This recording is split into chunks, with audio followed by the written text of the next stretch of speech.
નમસ્કાર દર્શક મિત્રો, હું છું રૂપલ લુણીચિયા. સંપૂર્ણ ન્યૂઝમાં આપનું સ્વાગત છે. જોઈએ આજના મુખ્ય સમાચાર. શિયાળુ પાક માટે દાંતીવાડા ડેમ દ્વારા નહેરોમાં પાણી છોડાયું. નહેરોની સફાઈ કરી ન હોય અમૂલ્ય પાણીનો થઈ રહ્યો છે વેડફાટ.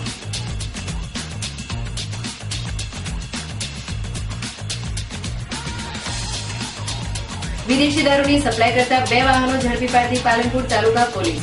₹6.49 લાખના મુદ્દામાલ સાથે એક રાજસ્થાની શખ્સની કરાઈ અટકાયત.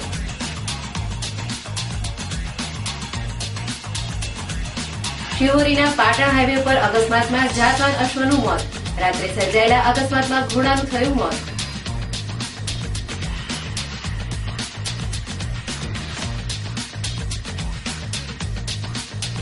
ચૂંટણી પહેલા જ કોંગ્રેસે માલગઢ જિલ્લા પંચાયત બેઠક ગુમાવી. કોંગ્રેસના ઉમેદવાર ફોર્મ પરત ખેંચતા ભાજપનો થયો બિનહરીફ વિજય.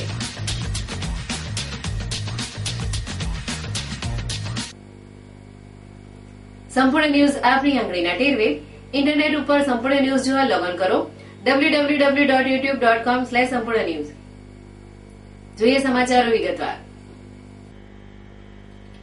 બનાસકાંઠા જિલ્લાની જીવાદોરી સમાન દાંતીવાડા ડેમમાંથી શિયાળુ સિઝનના વાવેતર માટે પાણી છોડવામાં આવ્યું છે, પરંતુ છૂટા રૂપિયાની સર્જાયેલી હૈયાહોળીના કારણે વાવેતર અટકાઈ પડ્યું છે. ખેતી માટે શિયાળુ સિઝન સર્વશ્રેષ્ઠ ગણાય છે, તેથી ખેડૂતો વાવેતરની આગોતરી તૈયારીઓ કરી નાખે છે. આ વખતે શિયાળુ સિઝનમાં બટાટા, રાયડો, ઘઉં, શાકભાજી જેવા પાકોના વાવેતરના ખેડૂતો દ્વારા શ્રી ગણેશ કરી દેવાયા હતા, પરંતુ વાવેતરના તાકડે 500 અને 1000ની નોટ મુદ્દે હૈયાહોળી સર્જાઈ છે, જેના કારણે દિવાળી વેકેશન બાદ માંડ ખુલેલા માર્કેટયાર્ડ છેલ્લા 1 અઠવાડિયાથી બંધ છે, જેથી મગફળી જેવા માલના વેચાણમાં ખેડૂતોને રૂપિયા મળ્યા નથી, જેના કારણે વાવેતર અટવાઈ પડ્યું છે. બીજી બાજુ વાવેતર વધે તેવા આશયથી દાંતીવાડા ડેમમાંથી નહેરો મારફતે પાણી છોડવામાં આવ્યું છે, પરંતુ છૂટા રૂપિયાની રામાયણના કારણે ખાતર અને બિયારણની ખરીદી બાદ મજૂરને ચૂકવવાના પણ ખેડૂતોને ફાંફા પડી ગયા છે, જેના કારણે નહેરોની સાફ સફાઈ કર્યા વગર સિંચાઈ વિભાગ દ્વારા આડેધડ છોડી દેવાયેલ અમૂલ્ય પાણીનો વેડફાટ થઈ રહ્યો છે.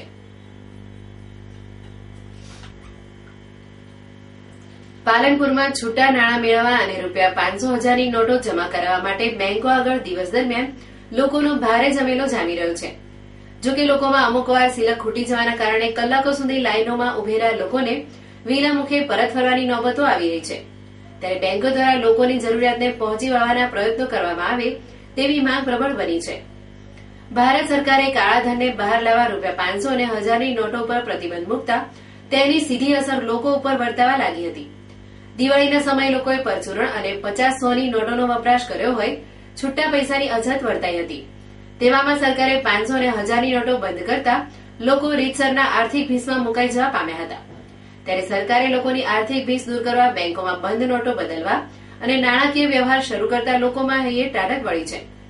જોકે બેંકોમાં ₹4500 સુધીની નોટો બદલવા અને અમુક મર્યાદાની રકમ જ ઉપાડવાના નિયમથી લોકો નાણાં મેળવવા અને 500,000ની નોટો જમા કરાવવા બેંકો તરફ વળતા પાલનપુરની નાની મોટી બેંકો આગળ વહેલી સવારથી જ મોડી સાંજ સુધી લાંબી કતારો જામી રહી છે, જેમાં કેટલાકને પૈસા મળી જાય છે તો કેટલાકને બેંકોમાં નાણાં ખૂટી જવાના કારણે ધક્કા પડે છે.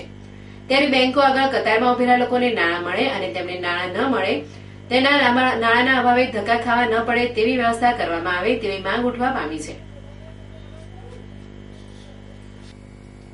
પાલનપુર તાલુકા પોલીસની ટીમે બાતમીના આધારે વોચ ગોઠવી વિદેશી દારૂની હેરાફેરી કરતા છોટા હાથી તેમજ ઇનોવા ગાડીને ઝડપી પાડી દારૂ તેમજ વાહન મળી કુલ ₹6,49,600ના મુદ્દામાલ સાથે એક શખ્સની ધરપકડ કરી છે. પાલનપુર તાલુકા પોલીસ મથકના પીએસઆઈ જે.એચ. સિંધવે પોલીસ ટીમ સાથે હેબતપુર ગામના પાટિયા પાસે વોચ ગોઠવી એક શંકાસ્પદ છોટા હાથી વાહનને થોભાવા જતા તેના ચાલકે વાહન હંકારી મૂકતા પોલીસે છોટા હાથીનો સુરજપુરા રેલવે ફાટક સુધી ફિલ્મી ડબે પીછો કર્યો હતો, જેને લઈ છોટા હાથીનો ચાલક ભાગળ પીપળીનો વિનોદ મઘા પરમાર ગાડી મૂકીને નાસી છૂટ્યો હતો. પોલીસે ગાડીની તલાશી લેતા તેમાંથી ₹27,100ની કિંમતનો 175 બોટલ ઇંગ્લિશ દારૂ મળી આવ્યો હતો, જેને લઈ 2 લાખની કિંમતનું છોટા હાથી જપ્ત કરવામાં આવ્યું હતું. તેમજ ચિત્રાસણી પુલ નાળા નીચે પ્રોહિબિશન નાકાબંધી કરતા આબુ રોડ તરફથી આવતી ઇનોવા ગાડીને રોકાવી તેને ઝડપી લેતા તેમાંથી ગાડીમાં સંતાડેલ 32 પેટી વિદેશી દારૂ મળી આવ્યો હતો. પોલીસને ઇનોવામાંથી ₹1,21,500ની કિંમતનો 851 બોટલ દારૂ મળી આવતા 3 લાખની ગાડી સાથે ગાડીના ચાલક દિનેશ સમતાજી રાવલ રહેઠાણ મંડાર રાજસ્થાનવાળાની અટક કરવામાં આવી હતી. શિહોરીના પાટણ હાઈવે પર રાત્રિના સમયે છોટા હાથી અને પિકઅપ ડાલા વચ્ચે અકસ્માત સર્જાયો હતો, જેમાં ડાલામાં સવાર કિંમતી અશ્વનું મોત નીપજ્યું હતું. બનાવની વિગત જોઈએ તો ભાભરથી અશ્વ ભરીને પાટણ તરફ જઈ રહેલ એક પિકઅપ ડાલાને રાત્રિના સમયે શિહોરી પાટણ હાઈવે પર છોટા હાથી સાથે અકસ્માત થયો હતો, જેમાં છોટા હાથીના ચાલકે સ્ટીયરિંગ ઉપરનો કાબુ ગુમાવતા સામે આવતા પિકઅપ ડાલા સાથે છોટા હાથી ટકરાતા સર્જાયેલા અકસ્માતમાં ડાલામાં સવાર જાતવાન ઘોડાનું મોત નીપજ્યું હતું. જોકે અકસ્માતમાં એક જાતવાન અને કિંમતી અશ્વનું મોત નીપજતા તેનો માલિક આઘાતમાં આવી જવા પામેલ. રાત્રિના 12:15ના અરસામાં સર્જાયેલા અકસ્માતમાં વાહન ચાલકોને ઓછી વધતી ઈજાઓ થવા પામી હતી. બનાવ અંગે પોલીસે અકસ્માતનો ગુનો દાખલ કરી બનાવની તપાસ હાથ ધરી છે. જોકે જિલ્લામાં અકસ્માતોનો રેશિયો દિન પ્રતિદિન વધી રહ્યો છે, ત્યારે જિલ્લા ટ્રાફિક વિભાગ હપ્તાની માયાજાળમાંથી બહાર આવી ટ્રાફિક નિયમોનો ભંગ કરતા વાહન ચાલકો સામે પગલાં ભરે તે ઇચ્છનીય છે. સરકાર દ્વારા નેશનલ મેડિકલ બિલ અંગે નિર્ણય લેવાતા સમગ્ર ગુજરાતના તબીબો દ્વારા તેનો વિરોધ દર્શાવવામાં આવી રહ્યો છે. ત્યારે ડીસામાં પણ ઇન્ડિયન મેડિકલ એસોસિએશન દ્વારા એક દિવસીય ધરણા યોજી આ બિલના વિરોધમાં નાયબ કલેક્ટર કચેરી ખાતે આવેદનપત્ર આપવામાં આવ્યું હતું. સરકાર દ્વારા એનએમસી એટલે કે નેશનલ મેડિકલ કમિશન બિલ અંગે નિર્ણય લેવાતા સમગ્ર ગુજરાત રાજ્યના તબીબો તેનો વિરોધ દર્શાવી રહ્યા છે. તેમજ ડીસામાં ઇન્ડિયન મેડિકલ એસોસિએશન દ્વારા એનએમસી બિલ સામે વિરોધ દર્શાવી તે અંગેની સરકારે લીધેલો નિર્ણય રદ કરવાની માંગણી કરી હતી, જેના માટે આજે ડીસાના તમામ તબીબોએ એક દિવસીય ધરણા યોજી નાયબ કલેક્ટર કચેરી ખાતે આવેદનપત્ર આપ્યું હતું. અને જો સરકાર એનએમસી બિલ અંગે કોઈ નિર્ણય લેશે તો સમગ્ર દેશમાં વિરોધ પ્રદર્શન કરવામાં આવશે તેમ તબીબોએ જણાવ્યું હતું. પાલનપુર તાલુકાના કાણોદર ગામે વિવિધ બેંકો આગળ નાણાં માટે કતારમાં લાગેલા લોકોને કાણોદરના પત્રકારો દ્વારા ઠંડા પાણીના પાઉચનું વિતરણ કરવામાં આવ્યું હતું. ભારતના વડાપ્રધાન નરેન્દ્ર મોદીએ ભ્રષ્ટાચાર, આતંકવાદ, ડુપ્લિકેટ ચલણી નોટો, બ્લેક મની જેવા ગંભીર પ્રશ્નોને ડામવા માટે ₹500 અને 1000ની ચલણી નોટો બંધ કરવાનો ઐતિહાસિક અને સાહસિક નિર્ણય લીધો છે.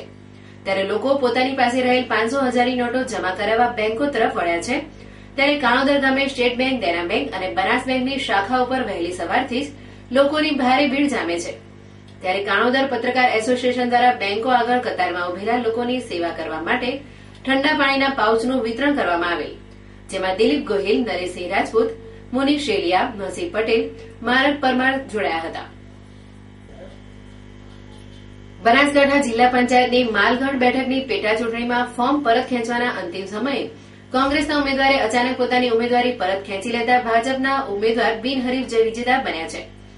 કોંગ્રેસના ઉમેદવારો મોવડી મંડળને અંધારામાં રાખી ઉમેદવારી પરત ખેંચી લેતા કોંગ્રેસમાં સન્નાટો છવાયો છે.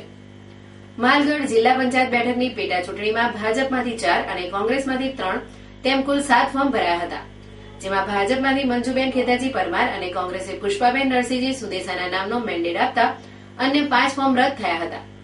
બાદમાં બુધવારે ફોર્મ પરત ખેંચવાના અંતિમ સમયે કોંગ્રેસના ઉમેદવાર પુષ્પાબેન સુદેસાએ અચાનક પોતાની ઉમેદવારી પરત ખેંચી હતી, જેના કારણે ભાજપના ઉમેદવાર મંજુબેન પરમારને ચૂંટણી અધિકારી શ્રીમતી જીઆર જહાએ બિનહરીફ વિજેતા જાહેર કર્યા હતા. જોકે કોંગ્રેસના ઉમેદવારે નેતાઓને અંધારામાં રાખી ફોર્મ પરત ખેંચતા કોંગ્રેસમાં ખળભળાટ મચી જવા પામ્યો છે.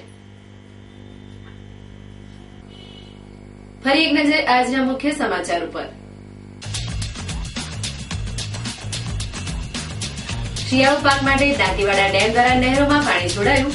નહેરોની સફાઈ કરી ન હોય અમૂલ્ય પાણીનો થઈ રહ્યો છે વેડફાટ.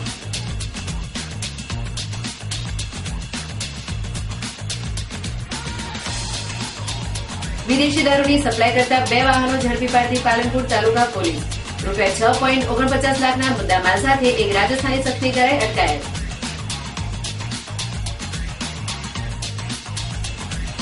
શિહોરીના પાટણ હાઈવે પર અકસ્માતમાં જાતવાન અશ્વનું મોત. રાત્રે સર્જાયેલા અકસ્માતમાં ઘોડાનું થયું મોત.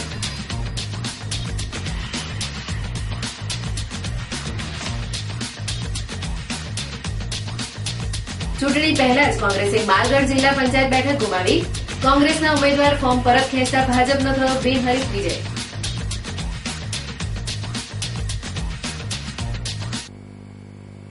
આ હતા અત્યાર સુધીના સમાચાર. વધુ સમાચાર સાથે ફરી મળીશું. નમસ્કાર.